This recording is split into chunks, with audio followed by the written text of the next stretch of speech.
Bueno, continuando con el ciclo de exposiciones, vamos a hablar acerca de la transducción de la información visual, los fotorreceptores, las células bipolares, las células ganglionares, señalando los cambios eléctricos, bioquímicos, los neurotransmisores respectivos y las características de los cambios receptivos. Mi nombre es Julio Sánchez Olivo, soy médico residente de primer año de la especialidad de neurología de la sede del Instituto Nacional de Ciencias Neurológicas en la asignatura de neurobiología. Vamos a hablar entonces acerca de lo que son las capas de la retina. Esta está distribuida más que todo de manera vertical, acá empezando por las células del epitelio pigmentario y llegando al final con las células ganglionares formando lo que es el nervio óptico. Vemos acá que más que todo vas a también tener lo que es un sistema horizontal constituido más que todo por lo que son las células amacrinas acá y las células horizontales, ¿no? Estas más que todo nos van a servir para integrar lo que es la información inhibitoria y excitatoria y también nos sirve como soporte de los demás tipos de células, ¿no? Vamos a empezar hablando acerca de cada una, ¿no? Empezando desde abajo de lo que son el epitelio pigmentario. En el epitelio pigmentario va a ser la base de las capas de la retina. Este va a estar compuesto más que todo por lo que es la llamada la membrana de Bruch. Va a contener también lo que es más que todo el pigmento llamado melanina.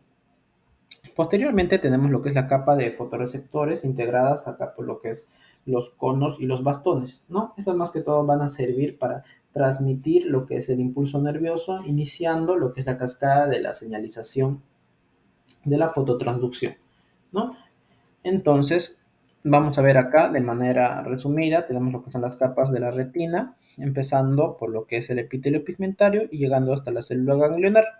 Vamos a ver entonces que también contamos con lo que es el sistema horizontal compuesto por las células horizontales y las células amacrinas, ¿no? Como células de soporte. Ahora vamos a hablar acerca de los fotorreceptores. Tenemos que hablar acá acerca de los conos y los bastones. Van a tener diversas diferencias. Así, por ejemplo, vemos acá que el fotopigmento de los bastones va a predominar más que todo lo que es la llamada la rodopsina, ¿no? En cambio, con los conos va a predominar la llamada iodopsina. En la sensibilidad a la luz, lo que más nos va a servir más que todos los bastones va a ser para la visión nocturna o escotópica y los conos para la visión diurna de colores o fototópica, ¿no? Lo que nos va a servir los bastones se pueden medir mediante la escala de grises y lo que son los conos nos va a servir mediante lo que es la escala de colores o la visión de tipo cromática. Mediante la agudeza visual, más que todo, vamos a hablar acerca aquí de los que son los conos, mediante el sistema divergente en el cual se va a evaluar mediante la agudeza visual y como bien sabemos, la mayor población de conos va a estar localizada en el espacio llamado fóvea, en lo que es acá en la retina, ¿no? A diferencia, vemos acá en la fóvea, vamos a encontrar lo que es la mayor población de conos. A diferencia de la periferia, que va a haber, vamos a encontrar distribuidos lo que son los conos y los bastones, ¿no? Ahora tenemos que hablar de lo que son las células bipolares, ¿no? En consecuencia, como bien vemos acá, una vez, por ejemplo, cuando la célula va a captar lo que es la oscuridad, este va a inducir lo que es la entrada, más que todo, del neurotransmisor excitador que es el glutamato. En cambio, en condiciones de luz va a haber una disminución de este neurotransmisor excitatorio, ¿no? Va a disminuir acá lo que es el glutamato. Vamos a tener dos tipos de células bipolares. Tenemos las células bipolares encendidas y las células bipolares apagadas. Vamos a ver acá cuando hay, por ejemplo, una condición de luz, ¿no? Va a haber una disminución de glutamato, por ende va a ser un estímulo inhibitorio. Vemos acá entonces que tenemos la célula bipolar encendida. Esta al llegar con el estímulo inhibitorio va a activar lo que es el receptor metatrópico de glutamato, provocando así una liberación en la inhibición, ¿no? Entonces esta célula bipolar encendida va a tender a despolarizarse. Todo lo contrario va a pasar acá en la célula bipolar apagada, mediante el cual esta, al recibir lo que es el estímulo inhibitorio, va a tender a hiperpolarizar, ¿no? Lo que es su membrana. Ahora veamos el ejemplo en la oscuridad. En la oscuridad va a haber un aumento de lo que es el neurotransmisor, el glutamato, ¿no? Por la llamada la corriente oscura. Entonces, lo que va a pasar aquí a nivel de la célula bipolar encendida, esta con la inhibición, con la sobreexcitación, estimulación del glutamato, va a tender a hiperpolarizarse una vez que ya estaba encendida. En cambio, vamos a ver lo que es la célula bipolar apagada, que esta con la estimulación del glutamato va a tender a despolarizarse. También tenemos que ver acá lo que son las células ganglionares. Acá tenemos más que todo lo que son tres tipos de poblaciones.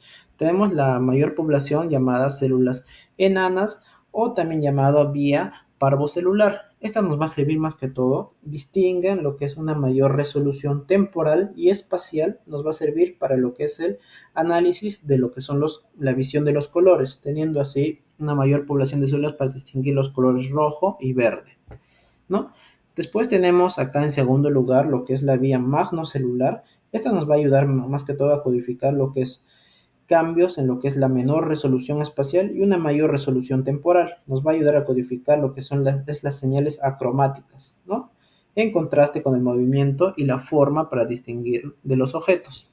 Tenemos acá lo que es la otra población también llamada coniocelular. Esta nos va a servir más que todo para diferenciar acá en lo que es la visión de colores, los colores azul y amarillo, ¿no? Esto es más que todo las células ganglionares.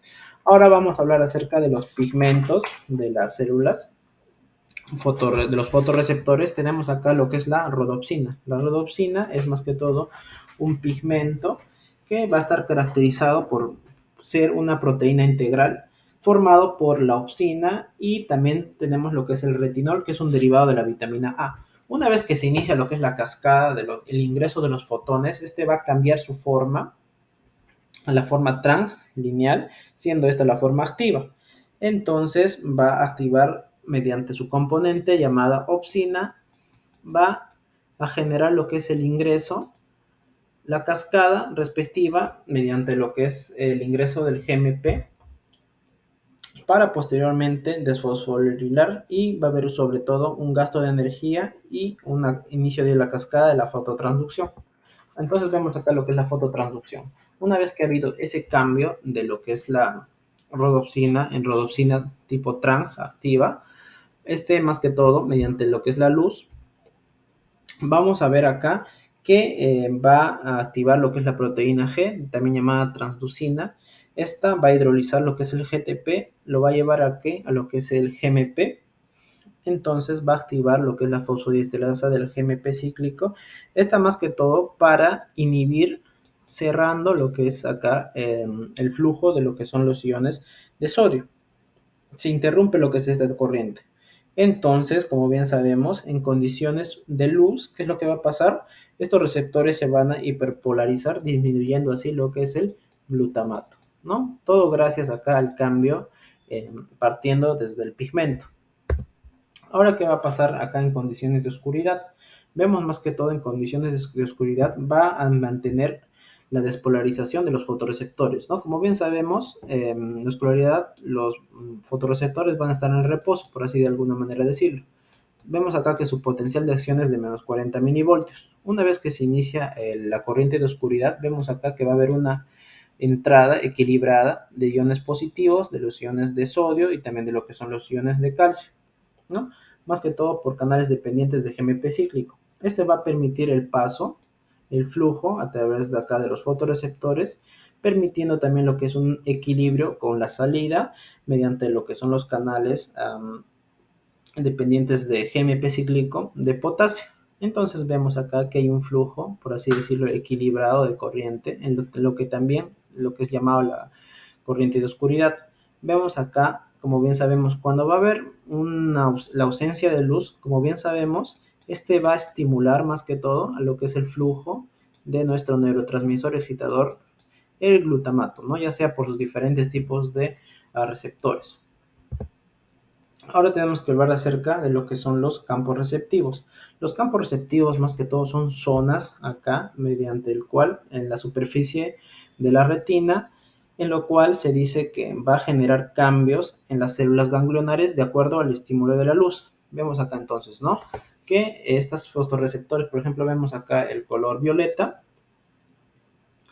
Si va a haber una señal acá, no va a cambiar, por ejemplo, lo que es la señal en este tipo de célula ganglionar, a diferencia de esta población roja y azul, que va a ser el campo, por así decirlo, de célula ganglionar, ¿no? Vemos acá, ya sea la señal de tipo inhibitoria o excitatoria, va a cambiar lo que es, por así decirlo, el campo y la superficie que va a poder llegar y regular lo que es el impulso, ¿no? Entonces vamos a ver acá lo que es la teoría de más que todo la célula ganglionar de tipo ON y de tipo off. Vemos acá la célula on centro ganglionar y la off centro ganglionares. Vemos acá entonces, ¿no? Cuando tenemos lo que es una señal, más que todo, lumínica, en lo que es el centro de la célula tipo on centro, vemos que por un momento con la célula va a haber una sobreestimulación, sobreexcitación, ¿no? Que al retirar va a volver, el potencial va a volver a su basal. ¿Qué pasa si ponemos acá lo que es la luz a nivel periférico? Por un momento se va a inhibir, va a haber una pausa en el potencial para posteriormente cuando se retira va a haber como una recuperación, una sobreexcitación para después volver al basal, ¿no? ¿Qué pasa si ponemos acá en todo el centro? Va a haber una sobreexcitación generando lo que es un aumento de la frecuencia del potencial de acción. ¿Qué pasa si iluminamos alrededor en anillo? Va a haber más que todo una inhibición generalizada de todo este potencial de acción. Al momento de liberarlo va a haber una sobreestimulación para después volver a lo que es el basal. Pero ¿qué pasa si iluminamos de manera difusa todo lo que es acá la célula on centro ganglionar? Va a haber entonces que va a haber un equilibrio entre lo que es la estimulación y la inhibición, no generando así algún cambio. Ahora vamos a ver lo que es la célula tipo off centro ganglionar.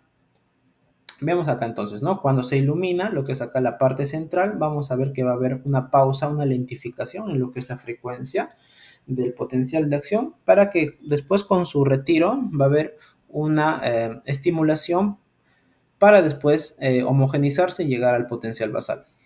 Caso contrario, vemos acá cuando la iluminación es periférica en las células off centro, vemos acá que va a haber un aumento de la frecuencia del potencial de acción. Pero ¿qué pasa si iluminamos todo el centro? Vemos acá que hay una pausa total, ¿no? Para después una sobreestimulación y después llegar al basal. ¿Qué pasa si iluminamos en anillo? Va a haber una excitación, ¿no? La mayor excitación posible, aumentando la frecuencia del potencial de acción. Y si iluminamos de manera difusa, de igual manera con la célula on centro, esta más que todo se va a equilibrar lo que es el estímulo excitatorio del estímulo inhibitorio. Ahora vamos a ver lo que es el procesado retiniano de la luz. Como habíamos visto, todo esto va a ser lo que es un campo visual, ¿no? Perdón. Entonces, lo que va a pasar es que este campo la señal va a viajar a lo que es, mediante este campo receptivo, a lo que es acá su célula, un cono, vemos acá. Este cono va a estar asociado siempre a lo que son, ¿no? Los dos tipos de células. Tenemos las tipo on centro y también tenemos las off centro, las bipolares, ¿no? Bien vemos acá, ¿no? Que mediante una va a inducir a lo que es el estímulo inhibitorio y a la otra mediante estímulo excitatorio, ¿no? Excitatorio mediante el receptor AMPA y kainato y los NMDA y más que todo la señal inhibitoria del glutamato mediante su receptor metabotrópico mGlu-R6, ¿no? Este más que todo va a llegar acá a viajar a lo que es de la célula bipolar, va a llegar a viajar acá a lo que es la célula ganglionar. Esta al llegar va a generar lo que es ambas un estímulo excitatorio, ¿no? Llegando acá a la célula tipo on centro y la tipo off centro, ¿no? Esta entonces, como bien vemos, mediante lo que son los receptores AMPA, kainato, MDA, va a producir lo que es un estímulo excitatorio. Y eso sería todo.